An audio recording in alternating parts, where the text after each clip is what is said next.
Bienvenidos a UX al Suave. Este podcast es traído por Sueven Agency, la agencia especializada en experiencia de usuario. Bienvenidos al primer capítulo de UX al Suave, un espacio donde hablamos sobre diseño e interacción en español y sin presiones. Soy Francisco Bravo, su anfitrión para el día de hoy. Tenemos a Danilo Capelli, que ha trabajado más de 15 años como emprendedor y consultor en metodologías de UX Design y Design Thinking. Bienvenido, Danilo. ¿Cómo estás? Cuéntanos cómo ha estado todo en estos tiempos de pandemia. Hola, Francisco. Bueno, buenas tardes en este caso. Un gran saludo y muchísimas gracias por la invitación. No, todo bien, digamos que adaptándonos, ¿verdad?, a esta circunstancia. Muchos cambios, sobre todo del lado de los proyectos que uno encara, aunque ya estamos acostumbrados a trabajar remoto y esas cosas, entonces digamos que más bien adaptándonos a cómo se tienen que cambiar los demás. A veces uno ya está acostumbrado a trabajar, pero sí, pero bien, por ahora creo que todo, no han habido grandes sorpresas. Yo creo que hemos tenido como un proceso, al menos los que hemos trabajado remoto previamente, de preparación para esto, ¿verdad? Que nadie se esperaba que pasara, pero bueno, estábamos ciertamente adaptados ya. Perfecto, súper bien escuchar eso. Bueno, cuéntanos, ¿quién es Danilo? ¿Cómo inició en diseño? Yo más o menos sé la historia, pero bueno, cuéntanos a todos nuestros oyentes más o menos cómo es que iniciaste, cómo inició tu carrera como UX designer, ¿verdad?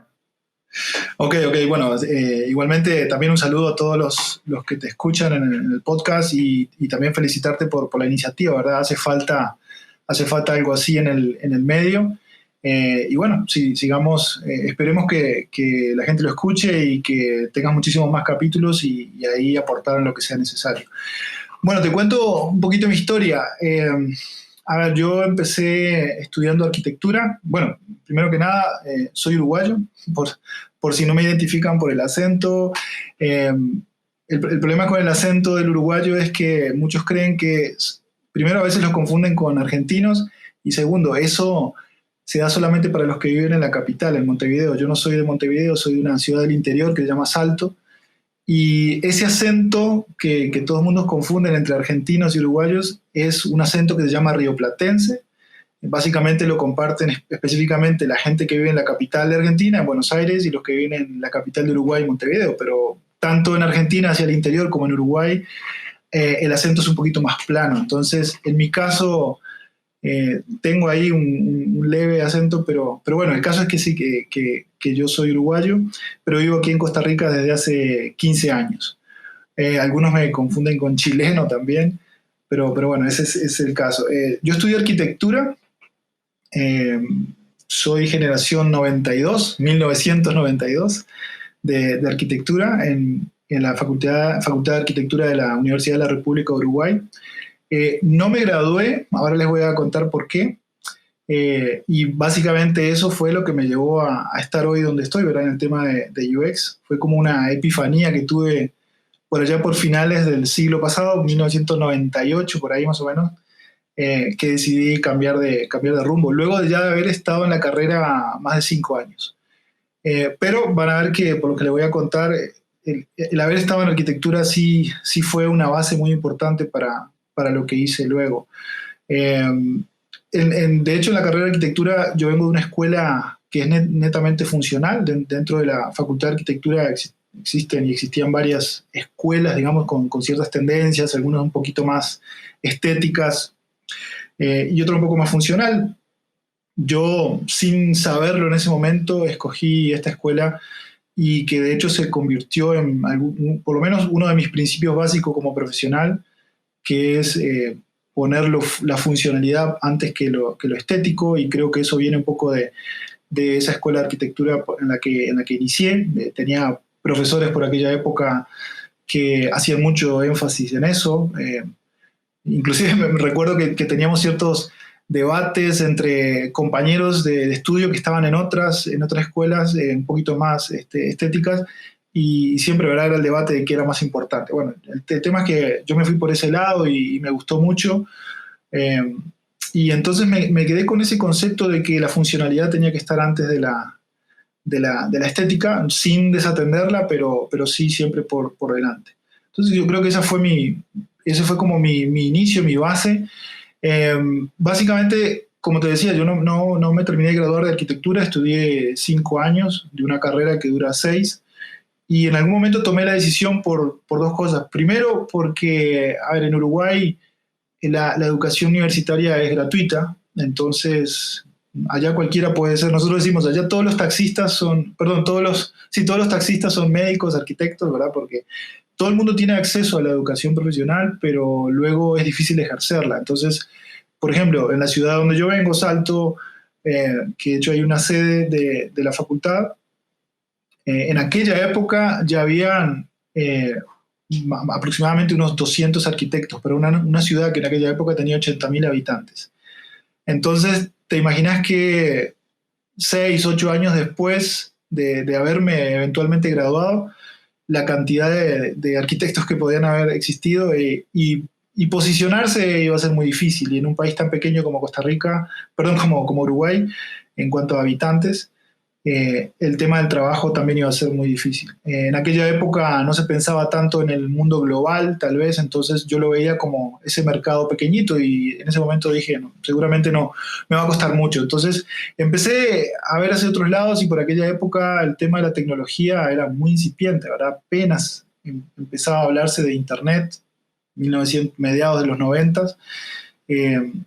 Y bueno, pero sí me interesó explorar un poco esa parte, y tuve una oportunidad. Yo tengo ciudadanía italiana también por mis papás, y resulta que el gobierno por aquella época hizo una selección de 70 ciudadanos italianos que vivieran fuera de Italia, y ahí estaba yo.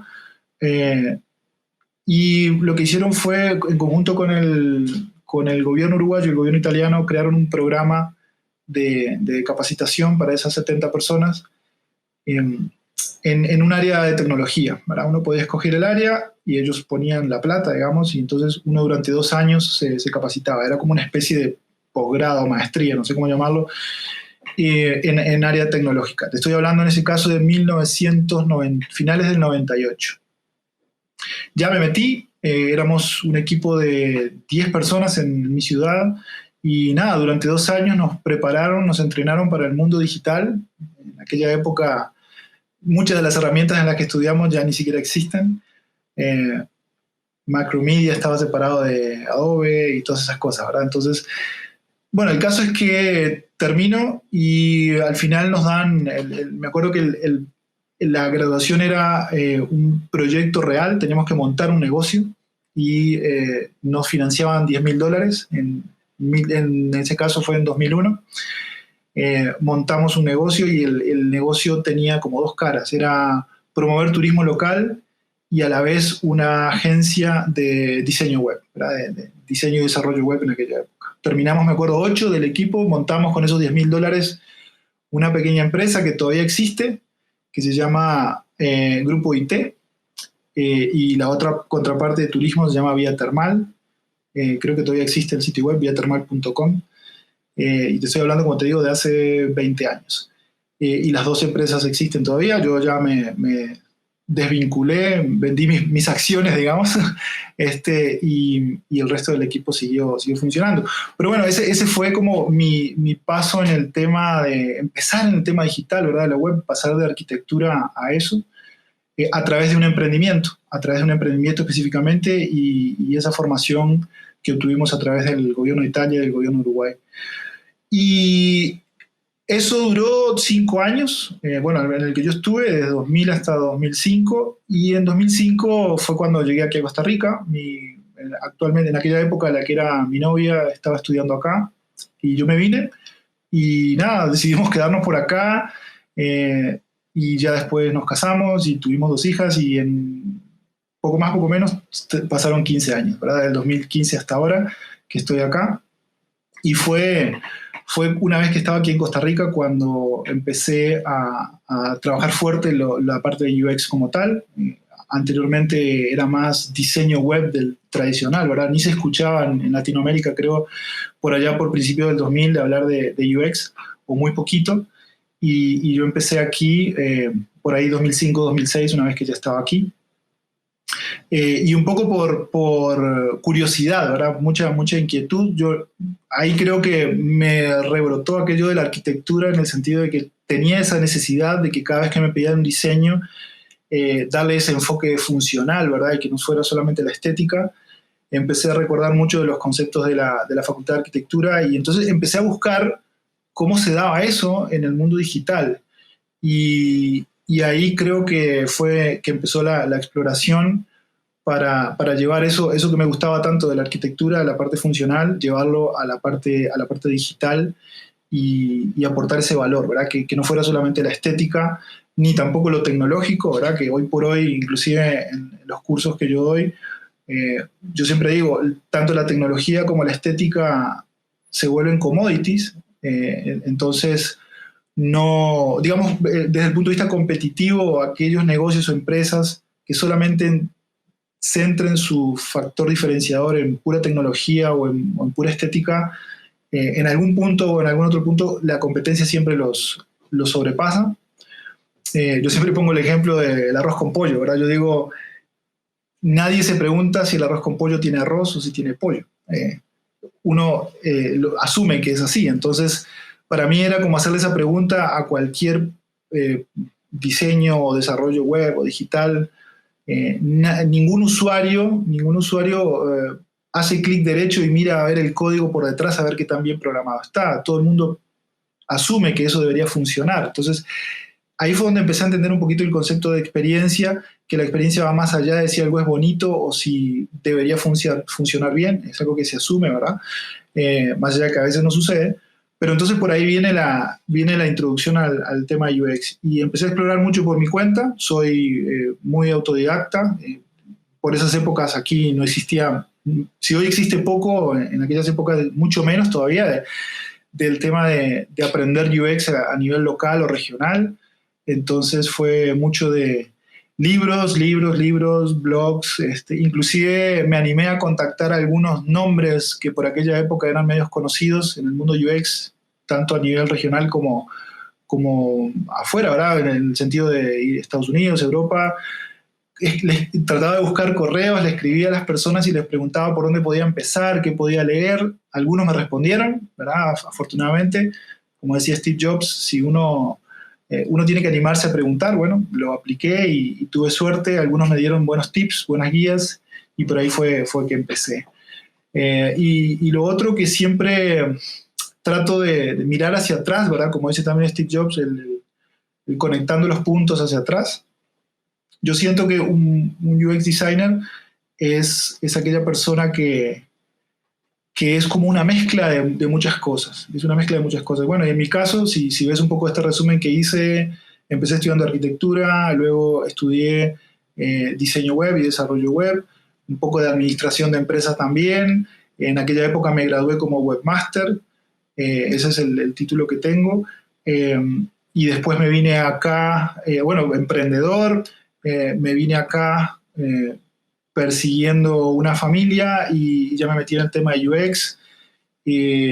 Yo soy uruguayo, tengo nacionalidad italiana, estoy casado con una colombiana, tengo 2 hijas ticas, nací en Uruguay, vivo en Costa Rica, entonces es un poco esa mezcla y siento que un buen UX designer al fin y al cabo necesita tener una mezcla de muchas cosas, ¿verdad? Y para mí el resumen de todo esto está en un diagrama muy conocido, el famoso diagrama de Dan Saffer. Me imagino que lo recordarás, ese diagrama que son varios círculos, ¿verdad? Donde se dice todo lo que, o se muestra todo lo que implica UX, y ahí se ve que realmente UX es muchas cosas, ¿verdad? Muchas cosas asociadas, vinculadas, y así es como veo yo un poco el UX hoy por hoy, ¿verdad? Después de haber pasado por todo eso. Tengo la otra faceta que es la parte educativa. Por allá por 2010 me empezó a picar ese bichito de por qué no enseñar lo que había aprendido y desde ahí es que estoy dando clases ya hace casi 10 años y nada, ese es Danilo, esos son sus inicios, digamos, y espero seguir por muchos años más porque la verdad que esto me apasionó y me enamoré de esto y no me veo haciendo otra cosa que no sea esto. De hecho, sí, es increíble porque, digamos, muchas personas, yo incluido, te tenemos a vos como una referencia, ¿verdad? Y yo creo que es también porque vos fuiste uno de los primeros que inició el diseño de interacción, bueno, acá en Costa Rica, y entonces tenemos muchos diseñadores de referencia, ¿verdad? ¿Qué tan difícil es, viéndolo desde tu perspectiva, para un arquitecto ser diseñador UX?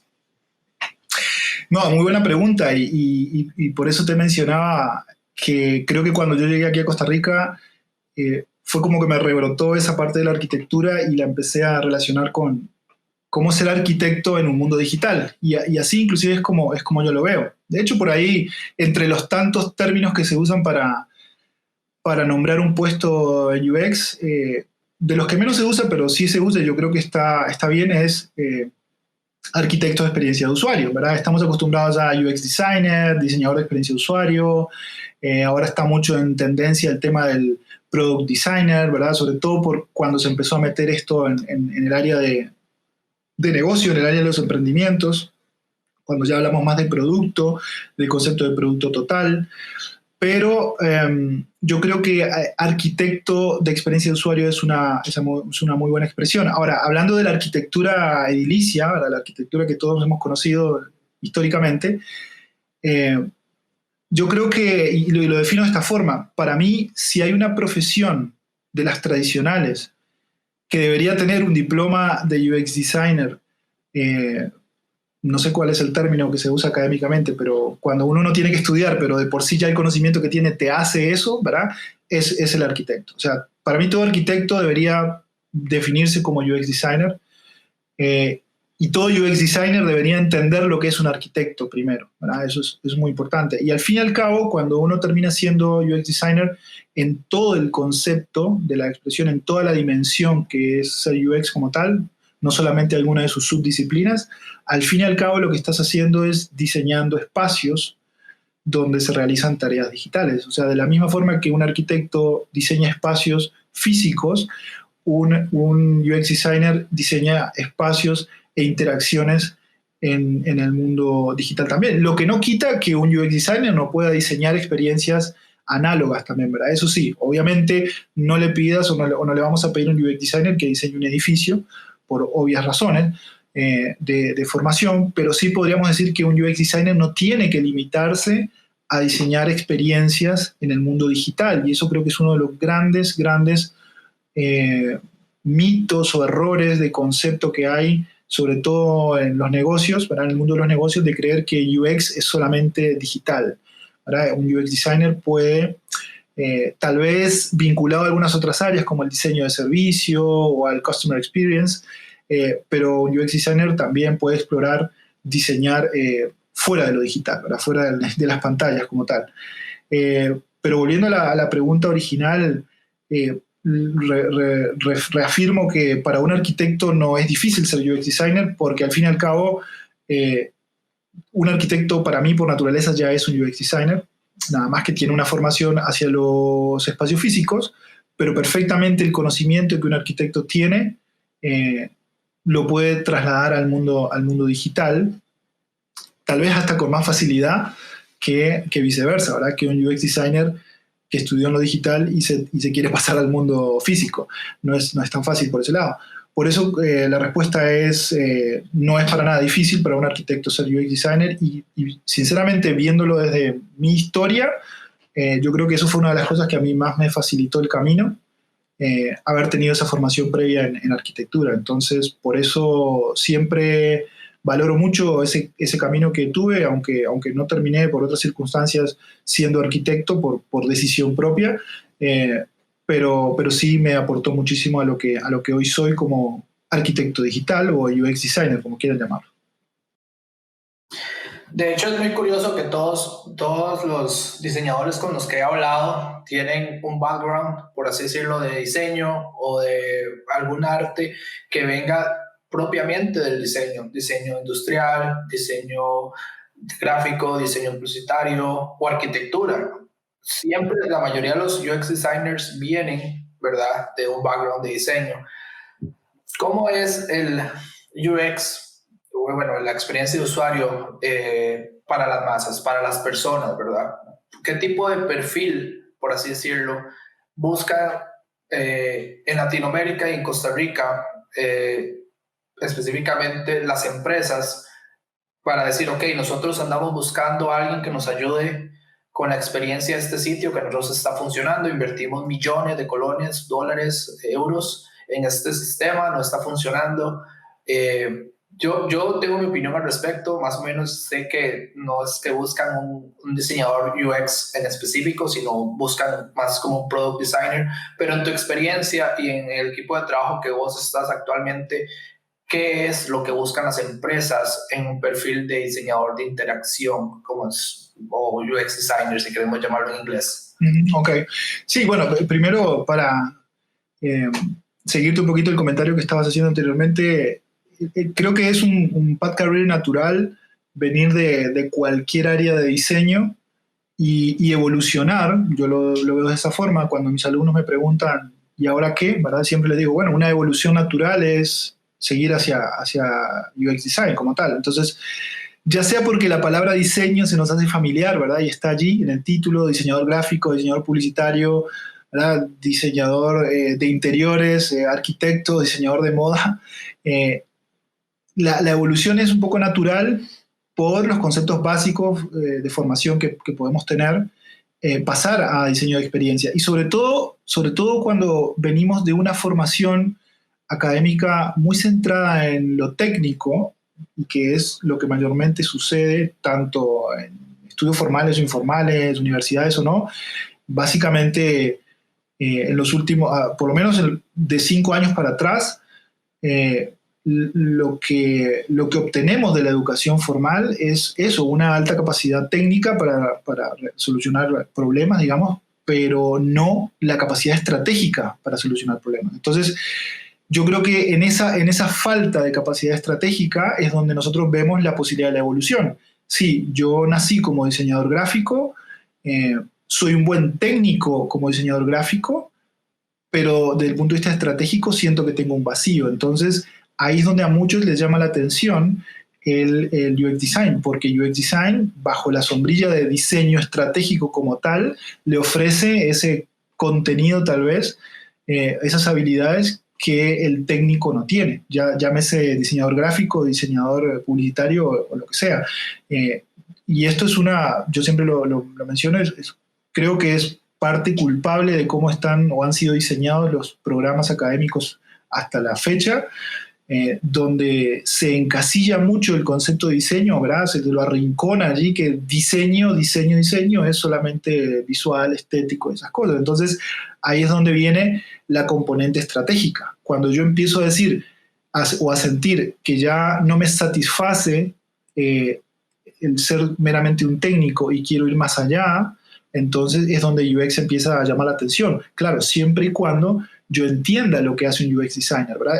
Entienda que UX design no es UI design, o simplemente hacer bonitas las interfaces digitales. Entonces, cuando quien viene de cualquier área de diseño entiende eso, entonces encuentra como una evolución natural pasarse a UX. Eso por un lado. Ahora, con respecto a la otra pregunta de qué perfiles buscan hoy por hoy aquí las empresas, a nivel Costa Rica y a nivel Latinoamérica en general, podemos hablar de algunas excepciones a nivel Latinoamérica por la evolución que han tenido en los años. Costa Rica, digamos que está bastante más nuevita en este tema de pañales. Países como Chile, como Colombia, como Argentina, como Uruguay inclusive, tienen tal vez un recorrido un poquito mayor, o países que han venido, aunque empezaron más tarde, pero con una evolución mucho más rápida, como Perú, por ejemplo, ya están hablando de perfiles, primero que nada, entienden realmente lo que es la dimensión de UX Design, entienden el concepto de diseño estratégico, ¿verdad? Y todas las subdisciplinas que hay. Entonces, en ese caso, a nivel latinoamericano, los perfiles que se buscan están más cercanos al de la realidad de un UX Designer como diseñador estratégico. Entonces, hablamos, si habláramos en empresas pequeñas, que siempre vamos o por lo menos a comenzar a hablar del concepto del UX Team of One, ¿verdad? El equipo de uno. pero por lo menos se busca que en ese uno existan todas las capacidades o habilidades que tiene el UX designer completo, ¿verdad? Entonces, hablamos desde poder tener la capacidad de hacer investigación de usuario, de hacer diseño de interacciones, arquitectura de información, de poder, no sé, inclusive hoy por hoy trabaja la parte de UX Writing, prototipar, testear, inclusive trabaja en la parte visual, ¿verdad? A través de sistemas de diseño y todo eso. Pero bueno, conocer un poco de psicología de producto, conocer de factores humanos, ¿verdad? Tener capacidad de empatizar mucho con el usuario. Al fin y al cabo, lo que estas empresas entienden es que el diseño de experiencia es un proceso de diseño centrado en el usuario, no en el negocio como tal, ni en la tecnología ni en la estética, y buscan perfiles más cercanos a eso, ya sea en uno o en un equipo, que eso es otra cosa que sí ha estado afortunadamente pasando un poco más, que en estos países o en empresas ya más grandes, pasamos del UX Team of One a un equipo. Entonces, por ahí tenemos 3, 4 personas, donde hay una persona que se encarga específicamente de la parte de research, otra persona que se encarga específicamente de la parte de arquitectura, otro que está más en la parte de testing, ¿verdad? Prototipando y testeando, y otro más en la parte de UI. Inclusive podemos llegar a aquella madurez o evolución donde ya existe hasta un manager, ¿verdad? Un UX manager, pero no un manager en el sentido del project manager, sino un gestor de UX como tal, ¿verdad? Y es cuando inclusive empezamos a hablar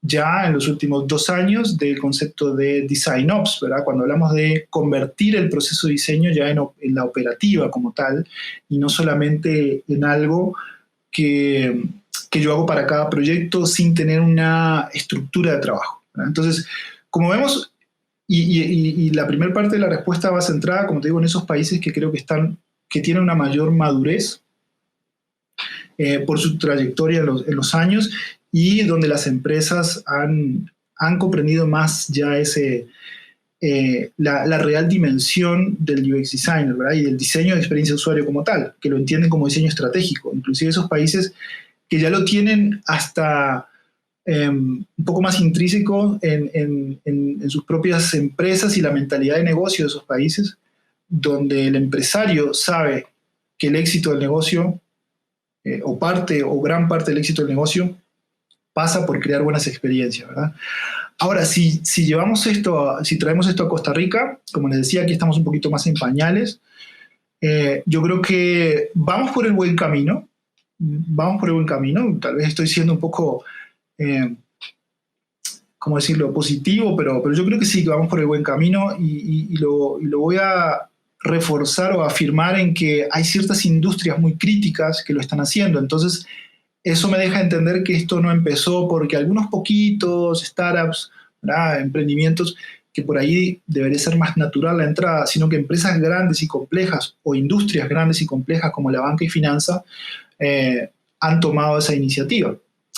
Entonces, van por el buen camino, pero tal vez aquí tenemos 2 problemas. Primero, todavía se ve a la disciplina del diseño de experiencia de usuario como un mal necesario. O sea, esto es tendencia, esto es moda, como lo hacen en otros países, tenemos que hacerlo, y por lo tanto no se ve como un valor intrínseco al negocio, sino que se ve como algo que hay que hacerlo, ¿verdad? Y por lo tanto es un gasto, ni siquiera se ve como una inversión, se ve como un gasto. Eso por un lado, y por supuesto eso implica invertir lo menos posible. Entonces, aquello de tener un equipo lo vamos a ver en muy pocas situaciones, tal vez solamente en empresas grandes.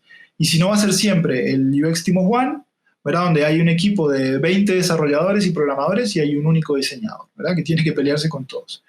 Ese equilibrio que ya muchas empresas mundiales han demostrado, de tener relaciones mucho menores, inclusive llegando hasta 2-1, ¿verdad? Es decir, tener por cada 2 desarrolladores un diseñador, pero lo normal es andar de 10-1, digamos, que eso es normal, digamos, en esas empresas más exitosas, pero aquí podemos estar muy lejos de esa cifra, ¿verdad? Entonces, los pocos que lo han entendido están buscando lo justo y necesario, y El otro punto negativo, o creo que en el que tenemos que evolucionar, es que todavía no se entiende realmente qué es UX Design. Entonces, no solamente no formo un equipo, porque inclusive no entiendo que es necesario un equipo, sino que el enfoque que busco es la parte estética. O sea, sí, hacer que la experiencia sea mejor, pero con un fuerte fundamento en lo visual. El UX Designer es el que hace más bonito las interfaces que el diseñador gráfico, ¿verdad? Pero sin entender qué es lo que hay por detrás de todo eso. Inclusive cuando un UX Designer llega, es contratado como UX Designer, y tal vez dentro de su metodología este profesional dice, vamos a hacer una investigación de usuario, entonces ya empiezan las fricciones, ¿verdad?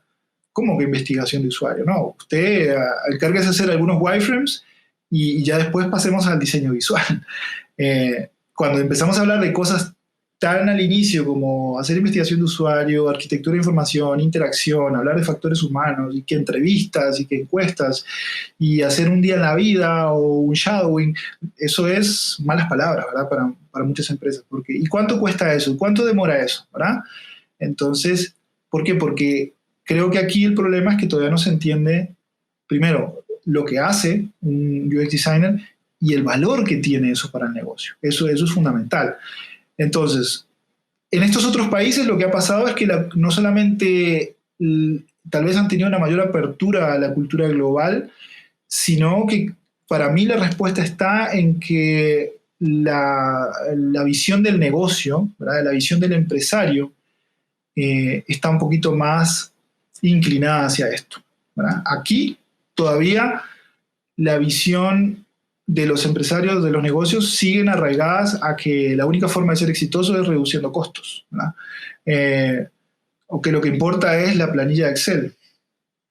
Y a lo sumo, invertir mucho en desarrollo tecnológico sin saber que eso te lo puede copiar cualquiera o emular, o hacer algo súper bonito, sin saber también, o sabiéndolo, de que cualquiera puede ser bonito hoy por hoy, ¿verdad? Entonces, pero ¿qué pasa con la experiencia? ¿Qué pasa con entender al usuario final?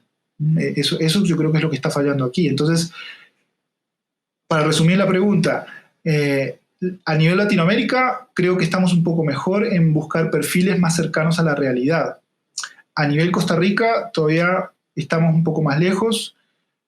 Lo pueden ver inclusive en la generación de oportunidades de empleo. En Costa Rica muy poco lo que se genera a nivel de oportunidades de empleo, y donde te digo que más están buscando tal vez es sí en el área de banca y finanza, emprendimientos, ¿verdad? O en el área de retail, pero partiendo más de la búsqueda de las agencias de publicidad y ese tipo de cosas, o para trabajar hacia afuera. Entonces, al fin y al cabo, no es para trabajar en el mercado local, es una empresa que está aquí, te contrata para trabajar hacia afuera, y ahí volvemos a lo mismo, es que afuera la cultura la tienen, entonces ellos lo que están buscando es un UX designer más barato, nada más. No es que no lo puedan tener donde están. Pero si hablamos de la cultura local como tal, yo creo que la clave va a pasar por enseñarle a los empresarios qué es UX primero y el valor que le agrega a sus negocios. Una vez que entiendan eso, yo creo que esto va a despegar muchísimo, pero falta entrarle por ese lado. Falta que los empresarios entiendan qué es UX y cuál es el valor que le agrega a los negocios.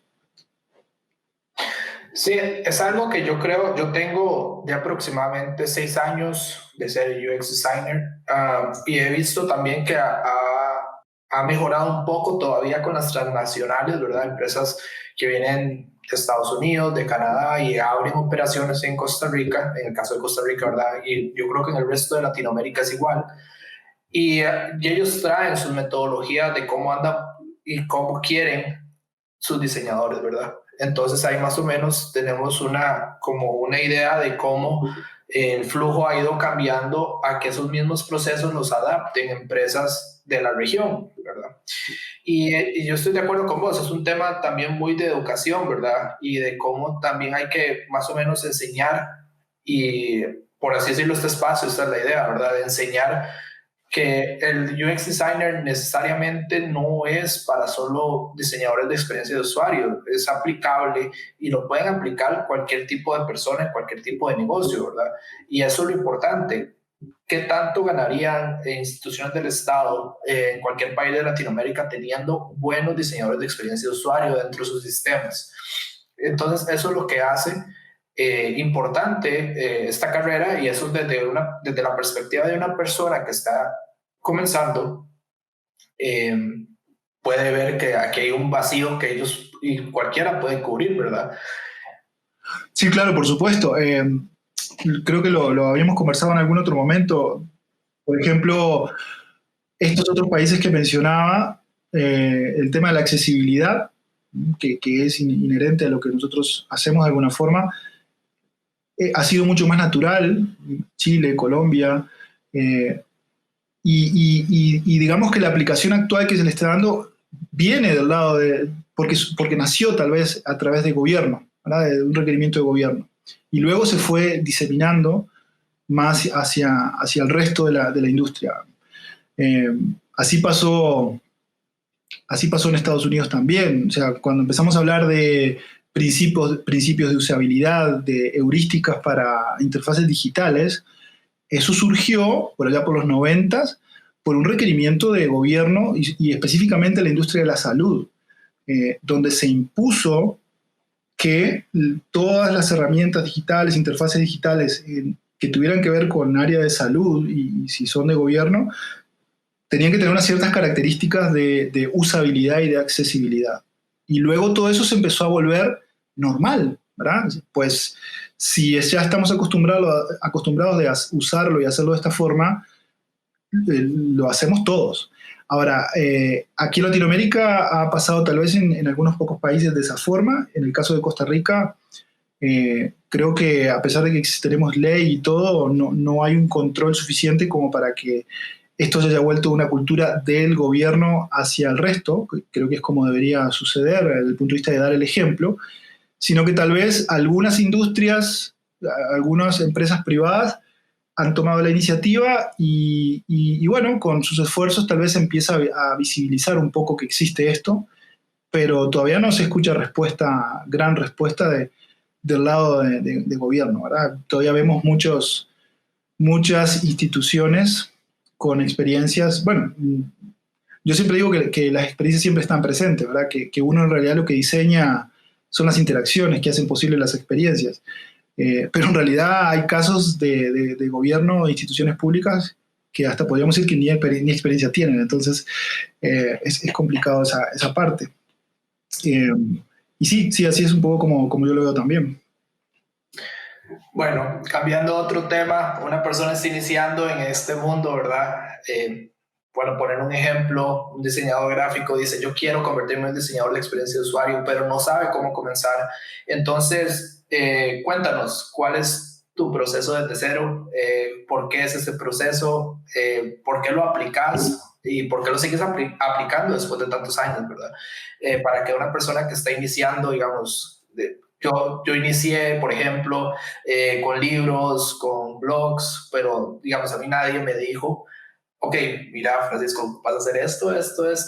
Entonces, eso es lo importante de este espacio, que ustedes compartan cuál es el proceso que tienen para que las personas sepan, mira, yo voy a hacer un sitio, este es el proceso que tengo que hacer, por ejemplo. Sí. No, excelente.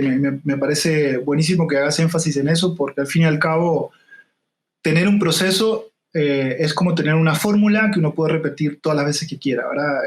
Ahí yo siempre en los cursos menciono que, a ver, cualquier persona puede ser creativo cuando aplica un proceso bien aplicado.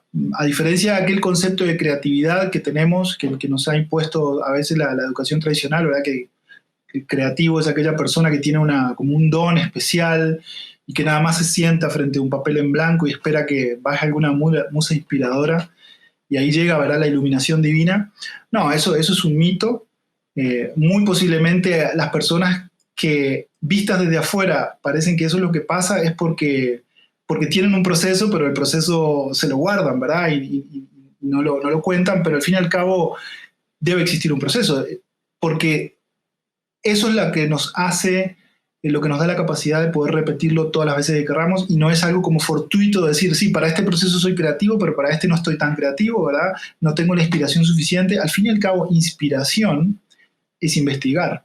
La inspiración llega a partir de la investigación, y eso es parte del proceso. Ahora, yo siempre digo que antes de llevar un proceso operativo, de hecho hoy tuve clase del curso y hoy tocaba justamente hablar de proceso y hablar de proceso operativo, pero en el proceso operativo, antes de aterrizar el proceso operativo, pasamos por 4 clases anteriores donde empezamos a hablar de primero, entender y desmitificar qué es y lo que no es UX, todo eso, y empezar a hablar de que esto es una cultura y una filosofía de trabajo y hasta una forma de vida. Entonces, si estás pensando meterte en esto, ¿verdad? Si estás pensando cambiar de carrera, si sos diseñador gráfico y ya no ves que el mercado sea suficientemente bueno, que no se paga bien, que hay mucha competencia, bueno, lo que sea, y te llama la atención UX Design, primero que nada, lo que yo recomiendo es entiendan muy bien qué es UX Design. Entiendan muy bien qué es UX Design y no se dejen guiar por algunos pocos comentarios. Yo siempre digo, vayan a la fuente en el sentido de si tenés un compañero, un vecino, un amigo que te está explicando lo que es UX Design, preguntarle de dónde sacó esa información, cuál es su formación. Vayan a la fuente, entiendan quiénes son los padres de todo esto, ¿verdad? Lean a Cooper, lean a Saffer, lean a Garrett, lean a un montón de gente, ¿verdad? Que al fin y al cabo lean a Norman, lean a Steve Krug, bueno, a un montón de gente que son justamente el origen de todo esto, y ahí sí van a entender lo que es ser UX designer. Una vez que tengan claro eso, lo segundo que hay que hacer es empezar a hacer un trabajo como interno, ¿verdad? Como persona y como profesionales, porque UX designer, o sea, ser UX designer requiere un cierto cambio de comportamientos como profesional. Ahí es donde yo siempre hablo de los principios de design thinking. El pensamiento de diseño como tal, yo lo he adoptado y lo promuevo de esa forma como los principios que todo diseñador debería tener en su práctica profesional, y eso es un modificador de comportamiento. O sea, así como nosotros como seres humanos tenemos principios que seguimos, ¿verdad? Y nos comportamos de cierta forma con base en esos principios, como profesionales también tenemos que tener unos principios. Y ser un UX designer tiene una necesidad de un comportamiento muy particular, ¿verdad? Entonces, por ejemplo, aquel profesional, sea de cualquier rama de diseño o de cualquier rama, porque yo siempre digo, UX designer puede y debería ser todo el mundo. Necesitamos que todo el mundo sea UX designer. Normalmente tenemos ciertos, a veces, deformaciones o hábitos no tan buenos que cuando nos pasamos a UX Design eso contamina. Entonces, por ejemplo, empezando por el ego. Si uno se ama demasiado, digamos, si uno ama demasiado lo que hace, ya empezamos con el pie izquierdo. El buen UX Designer debe liberarse de todo ego personal. Alguna vez un alumno me preguntó, profe, ¿cuándo me doy cuenta si realmente soy un buen UX designer? Y mi respuesta fue, el día que entregas un trabajo, que entregas un proyecto, que entregas una solución, que no te gusta cómo se ve estéticamente, pero que sabes que desde el punto de vista funcional responde a las necesidades y problemas del usuario, y estás tranquilo con eso, ese día considérate un buen UX designer. Entonces, si uno ama el estilo de diseño que tiene, las herramientas que usa, ¿verdad? Lo que sea, que sea parte de tu ego profesional, estamos mal. Hay que liberarse de todo eso. O sea, UX designer tiene que ser casi como un monje franciscano, ¿sí, verdad? Solo pensar en el prójimo y muy poco en uno mismo. Lo otro, bueno, desde el punto de vista de esos principios, siempre hay que asumir que nuestro proceso tenemos que estar validando, estar validando que en nuestro proceso estemos atendiendo a soluciones reales, ¿verdad? No porque alguien venga y me diga, necesito un sitio web, necesito un e-commerce, necesito una app, necesito un chatbot, eso es palabra santa, ¿no? Yo debo tener ojalá esa capacidad de juicio crítico, de ser un líder cuestionador, como lo dice Jack Dorsey, uno de los fundadores de Twitter. Él siempre dice que en su proceso de reclutamiento él busca líderes cuestionadores y no simples ejecutores, ¿verdad? El ejecutor es aquel que le dicen, necesito esto, y yo simplemente voy y lo hago. Eso es un técnico, ¿verdad? Es un técnico que sabe cómo hacer algo, se lo piden y lo hace muy bien. Pero un líder cuestionador es aquel que ante un requerimiento primero se pregunta, ¿y qué problema estoy solucionando con esto? ¿Verdad? ¿O cuál es el problema que usted cree que está solucionando con esto? ¿No será que hay una mejor solución? Si parto desde ese juicio crítico y cuestionador, entonces ya estoy aplicando una mejor práctica y estoy enfocándome en detectar una necesidad real, no una necesidad o un problema subjetivo. Yo voy a ir siempre a validar o a erradicar la subjetividad con investigación para que todo se vuelva lo más objetivo posible. Entonces, estamos hablando de no ser simplemente obedientes, ¿verdad? Entonces, en ese comportamiento, necesidades reales, a detectar necesidades reales. Por otro lado, que lo que hagamos siempre promueva el bienestar en los demás, en esos usuarios finales, en esos seres humanos. No solamente que me satisfaga a mí, hice este buen diseño y me gané un premio, ¿verdad? Pero ¿a quién le sirvió lo que hiciste? O que simplemente satisfaga unos objetivos de negocio, pero al usuario no le ayude en nada. Entonces siempre tengo que ver que estoy mejorando de alguna forma el bienestar del usuario final.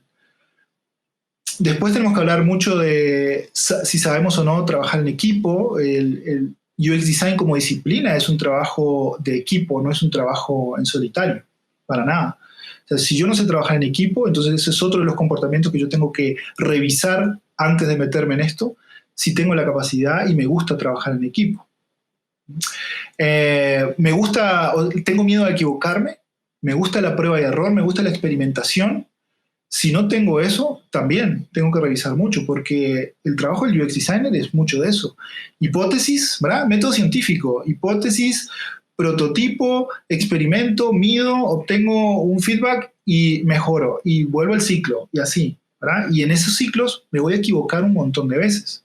Si yo tengo miedo a equivocarme, si yo soy ese perfeccionista que no permito equivocarme nunca, también estoy mal. Entonces son cosas que hay que revisar antes de decir me voy a meter a UX. El pensamiento inductivo versus el pensamiento deductivo. Si yo creo que la única forma de solucionar las cosas es como está escrito en un libro, como me lo enseñaron en la U, en la escuela, en el kinder, ¿verdad? También estoy mal. Si no abro mi mente a buscar formas alternativas y solamente me cierro a una o dos soluciones, no tengo un buen comportamiento como UX designer, ¿verdad? Tengo que revisar eso. El famoso concepto de pensamiento divergente. Yo tengo que tener un pensamiento divergente en todo momento. El pensamiento convergente solamente lo dejamos para algunas fases donde hay que filtrar cosas. Pero cuando yo necesito adquirir conocimiento, mente abierta para todo. Si no tengo eso, tengo que revisarlos antes de meterme a UX Design. ¿Qué más? Bueno, esas son muchas de las cosas que necesito. Bueno, la empatía. Si yo soy una persona que no soy empática, ¿verdad? Que no me gusta tratar con la gente, que no me gusta hablar, escuchar, sobre todo escuchar, ¿verdad? Si yo hablo y no escucho, tampoco, porque estamos hablando de diseño centrado en el usuario.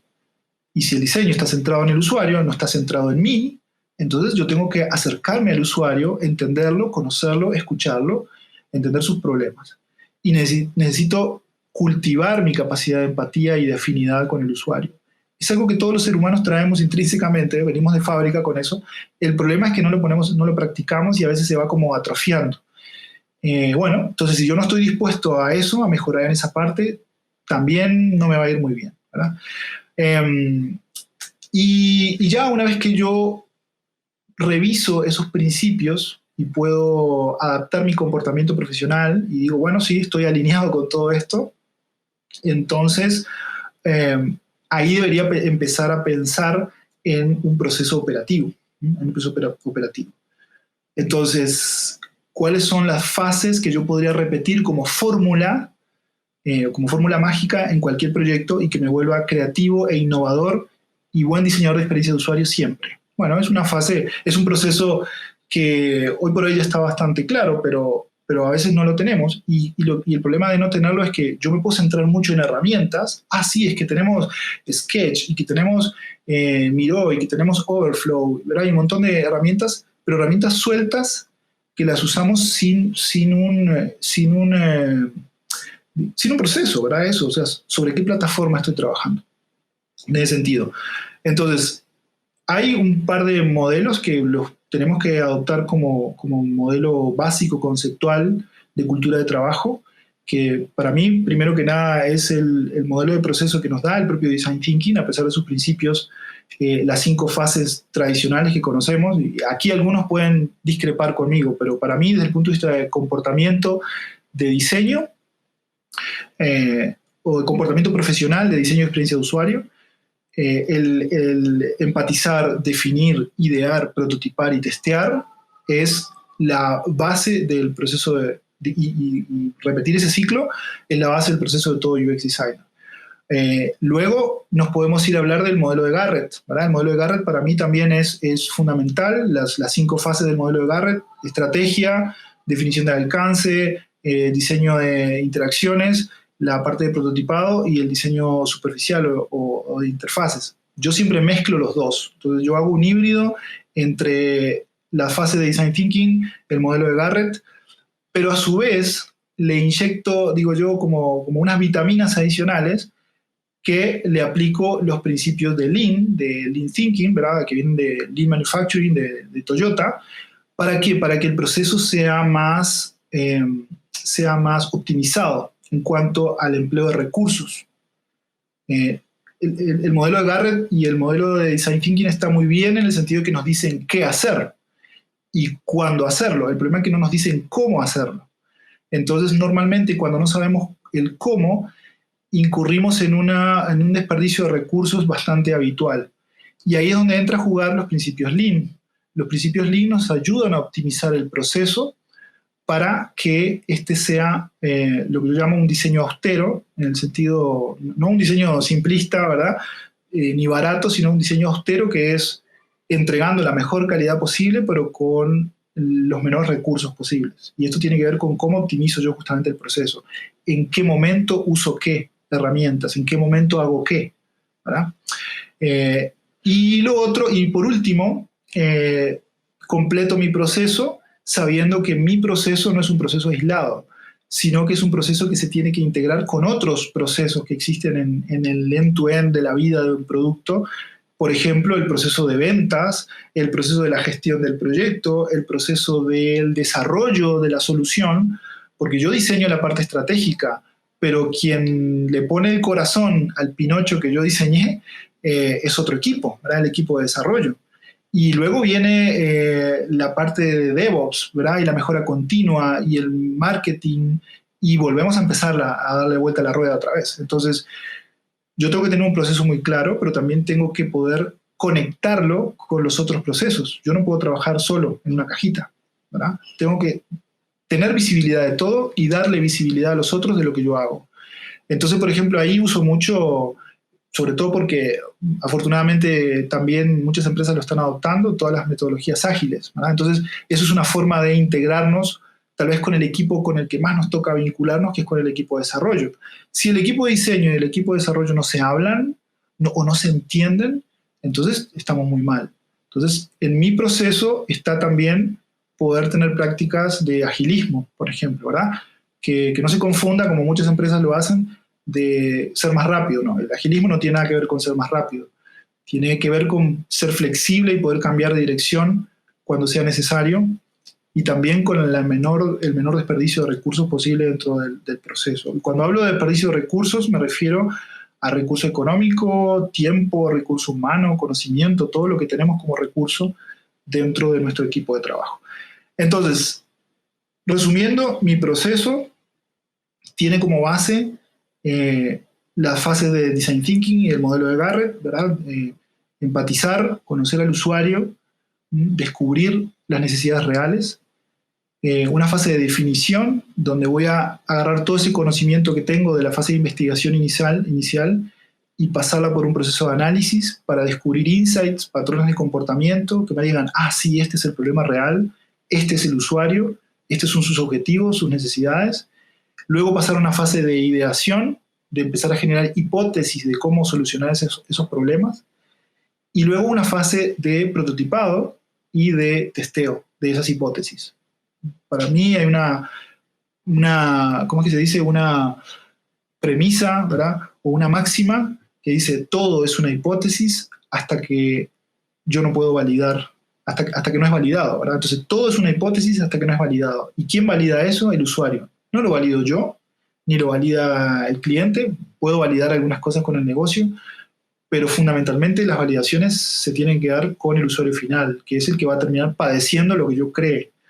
Entonces, ahí tenemos esas fases.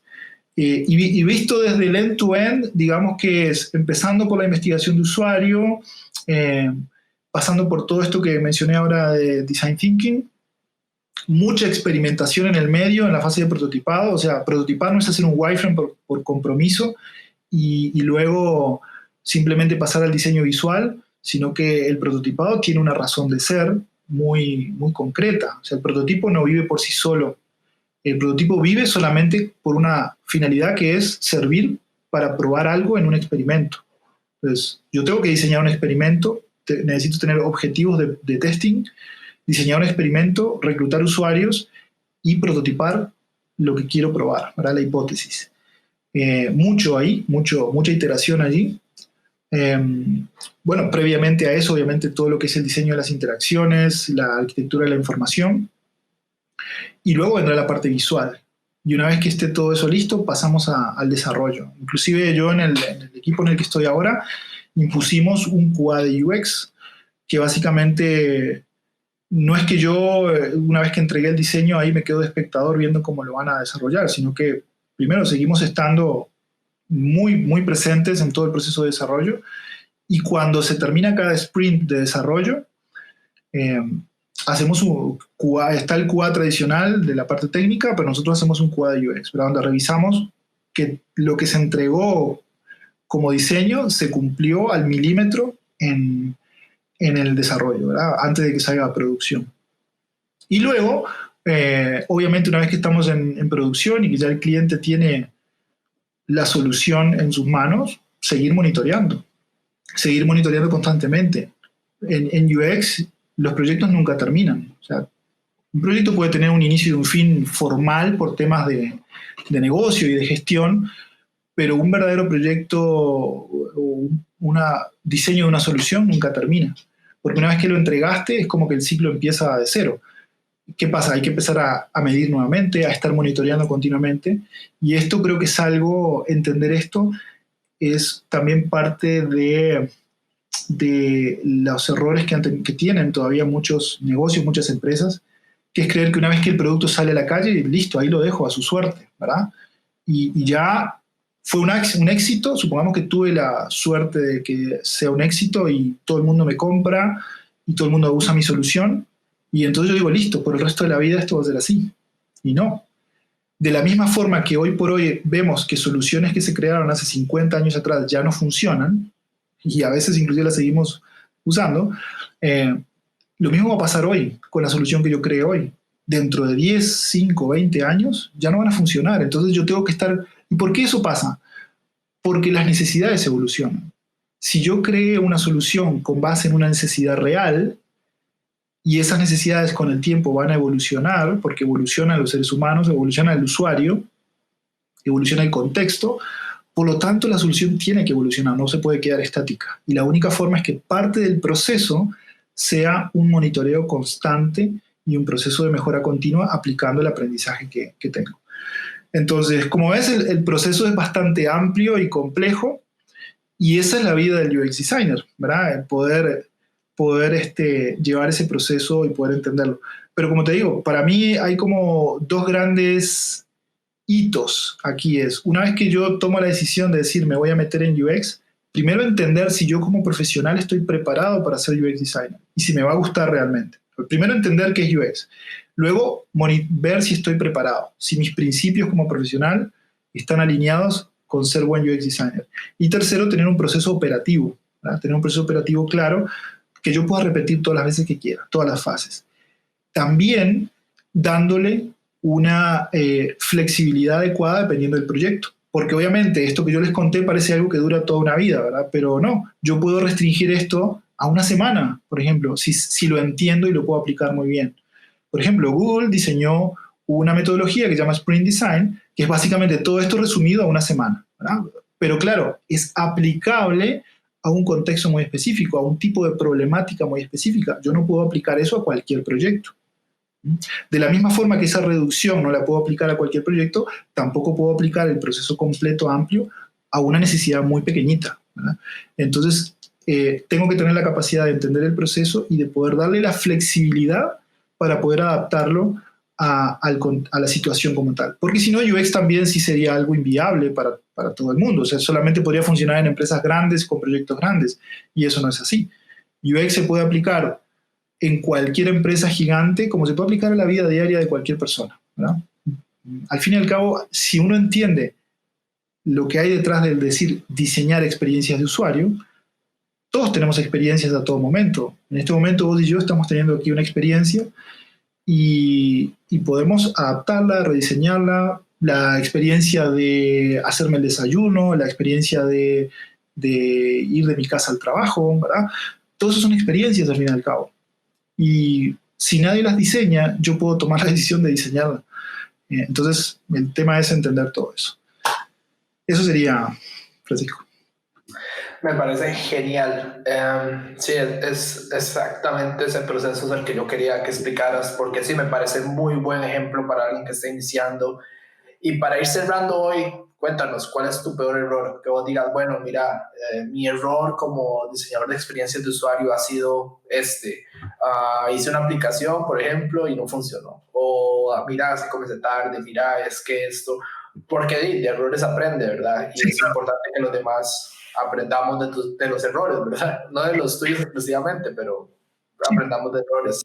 Por supuesto, y más bien, inclusive para complementar un poquito la pregunta anterior, creo que mencionaste algo y no te dije nada, es sobre todo a nivel local y regional hay muy poca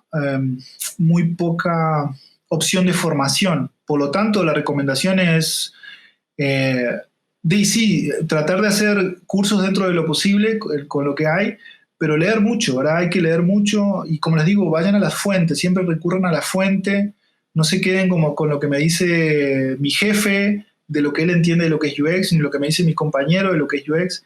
Traten de ir a la fuente. Entonces, busquen autores reconocidos en el tema y empiecen a leer sobre ellos. Otra cosa que sí, ahí soy un poquito crítico en esa parte, es que a nivel general, Latinoamérica, sobre todo, UX todavía está, la educación en UX está muy enfocada hacia la parte operativa y con un demasiado, creo yo, enfoque en herramientas. Entonces, también, para ser un buen profesional, primero hay que tener una base metodológica. Si uno no tiene la base metodológica, puedo ser muy buen técnico en una herramienta, pero esa herramienta puede desaparecer mañana. Yo cuando empecé diseñaba en Dreamweaver y eso ya no existe, creo, no se usa. También a mitad de camino se usaba mucho Fireworks, ¿verdad? Y eso ya desapareció también. Y hoy por hoy existen infinidad de herramientas. Hasta hace un par de años, no sé, Photoshop era la vedette, después Illustrator, ahora Sketch y Figma y no sé, todo lo que quieran. Y las herramientas van y vienen. Entonces, si centramos nuestra educación como UX designer en aprender a usar una herramienta, también estamos mal. Empecemos por la base metodológica y luego veamos qué herramienta nos sirve. Porque también nos puede pasar que yo me vuelva experto en Sketch y resulta que me contrata una empresa que no usa Sketch, que usa Figma. ¿Y qué hago con el conocimiento que tenía? No me sirve. ¿Okay? Sí, algunas cosas puedo reutilizar, pero no todas, ¿verdad? Entonces, mucho cuidado con eso. Ahora, con respecto a esta última pregunta, Francisco, mi peor error, bueno, yo siempre digo que es no haber comenzado antes, ¿verdad? A pesar de que esto era algo que para mí ya era intrínseco de que estudiaba arquitectura, creo que sí, que me tardé demasiado en mi carrera en haberme dado cuenta de que esto era realmente importante. Y ahí tal vez un error arrastra al otro, y creo que el error fue no entender que básicamente nosotros estamos rodeado de cosas diseñadas. O sea, todo lo que está alrededor nuestro está diseñado. El problema es que no está diseñado pensando en la experiencia del usuario. Entonces, no sé, tal vez haberle hecho caso mucho al discurso de los negocios, ¿verdad? Y creer que un negocio siempre tiene la mejor visión de las soluciones. No haberme dado cuenta antes que en realidad quien tiene la verdad es el usuario final. Creo que ese es tal vez el peor error desde el punto de vista más filosófico o metodológico. Entonces, ahí mi recomendación es empiecen ya, empiecen ayer, ¿verdad? Y como les digo, esto no es solamente para aquellos que tengan alguna afinidad con el diseño. UX Design debería aprenderlo gerentes, directores, dueños de empresas. Todo el mundo debería aprender UX Design. ¿Saben quién debería aprender UX Design? Perdón por esto si alguien está escuchando, pero recursos humanos, reclutadores de recursos humanos, por favor, hagan un cursito de UX para entender qué es lo que tienen que pedir a un UX designer, ¿verdad? Y no salir con esas cosas tan horrorosas que a veces vemos que piden para ser UX designer. Pero bueno, y el otro error, tal vez del punto más operativo, es que creo haberlo cometido varias veces, por lo menos en mis inicios, es escuchar demasiado al negocio. Ser demasiado ejecutor, ser demasiado poco crítico y simplemente ser obediente y decir, cuando me pedían algo, simplemente hacerlo y aplicar la mejor técnica posible, pero sin ni siquiera tener ningún feedback del usuario. Ahí es donde yo aprendí mucho a esto de la adaptabilidad del proceso, porque a veces uno cree que no, es que el modelo de Garrett es demasiado complejo para aplicarlo en un proyecto de un mes. No, no es así. Uno puede aplicar UX muy bien en un proyecto cortito cuando uno aprende a darle la flexibilidad al proceso. Entonces, creo que ahí también está uno de mis errores, no haber escuchado bien a los usuarios en algunos casos o quedarme solamente con la opinión del lado del negocio. Otro error que he cometido también, y esto lo hablo mucho en los cursos, es basarme en datos que no son del contexto. Eso me parece que es crítico. Creo que lo comentaba alguna vez con vos, Francisco, que muchas veces buscamos estadísticas, y eso está bien, es muy importante tener datos para poder fundamentar una decisión, pero el problema es que muchas veces los datos que tomamos son datos de otros contextos, de otros países, de otras culturas, de otras necesidades, y los queremos aplicar al contexto local. Entonces, eso sí, reconozco que lo he hecho y reconozco que es un error porque no siempre es posible tropicalizar cosas, ¿verdad? Por el hecho de que yo vea que alguien se volvió millonario con una idea de negocio en Rusia, no quiere decir que aquí funcione. Entonces, muchas veces eso lleva a muchos reprocesos porque fundamenté una toma de decisión en datos que no eran del contexto y, por lo tanto, en el momento que me di cuenta que eso no iba a funcionar, tuve que generar desperdicio y tuve que reprocesar muchas cosas. Creo que por allí están un poco los principales errores que he cometido. Perfecto, y es muy bueno escucharlos para uno mismo o para cualquiera que esté en esta profesión, aprender a no cometerlos, ¿verdad? Gracias, Danilo, por estar aquí hoy conmigo. Esta hora se fue volando. Nada más recordarle a todos, hablaste de Lean. Estamos rifando a todas las personas que nos sigan en Spotify o se suscriban al canal de YouTube, que harán participando en la rifa del libro Lean UX en español. Es muy importante, lo logramos conseguir en español. Normalmente esa edición solo existe en inglés. El sorteo se realizará el 31 de octubre. Este podcast se emite la segunda semana de octubre, así que más o menos tienen 3 semanas, ¿verdad?, para participar. Cualquier persona de cualquier país, hacemos envíos al ganador internacional y entonces no hay ningún problema, cualquier persona de cualquier país puede participar.